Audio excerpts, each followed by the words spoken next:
Here's 3 minutes weekly dose of AI breakthroughs. The biggest story comes from Thinking Machines Labs, the new startup by former OpenAI CTO Mira Murati. They launched interaction models, a brand new class of AI designed specifically for real-time natural conversation instead of turn-by-turn chatting.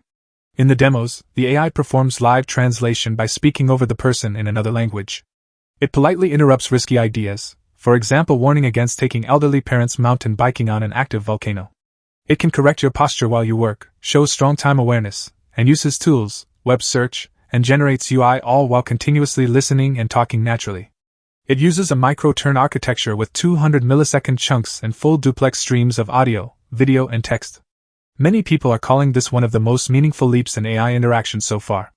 OpenAI made Codex available everywhere including on mobile so you can now code from anywhere.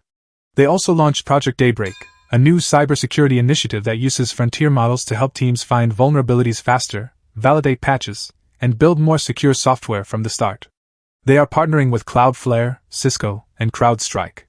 Anthropic released several updates for Claude Code including a new agent view to manage multiple coding sessions in one tab and significantly increased usage limits. They are also targeting the legal industry and small businesses. Recent reports suggest Anthropic has now moved ahead of OpenAI in some enterprise metrics. Google announced Gemini intelligence features rolling out directly on Android devices. They also introduced Googlebook, a new premium Android-based laptop lineup with deep Gemini integration. One of the coolest features is the Magic Pointer, an intelligent AI cursor from DeepMind that understands what's on your screen and offers proactive help. Here are the other notable updates this week. Krea AI released Krea 2, their first foundation image model built from scratch. It is specially optimized for aesthetics, strong style transfer, and creative control. Creators are praising it for maintaining artistic styles and producing high-quality, consistent visuals. Meta introduced Incognito chat with AI in WhatsApp. These chats are fully private, even Meta cannot see the content. They are processed securely, not stored, and disappear when you exit. This is powered by their latest Muse Spark model. Notion officially launched its developer platform in public beta.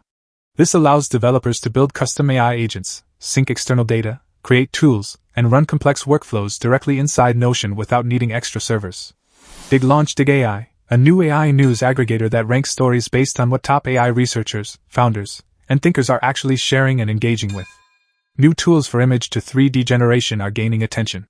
You can now convert single images into fully editable 3D objects and environments, which is very useful for game developers, designers, and architects. Rivian rolled out Hey Rivian, their new conversational AI voice assistant. It controls nearly every function in the vehicle using natural language and is now available to all R1 owners with Connect Plus subscription. Figure AI livestreamed their humanoid robots working autonomously in a warehouse for over 8 hours straight, and even extended beyond 24 hours, showing impressive real-world reliability. Finally, excitement is building for Google I/O with expectations of major Gemini updates, new Android AI features, and deeper integration across Google's products. Overall, the theme this week is AI becoming more natural, proactive, and deeply integrated into real-world tools and devices. Which update excited you the most? Let me know in the comments. If you enjoyed this video, please like and subscribe. See you in the next one.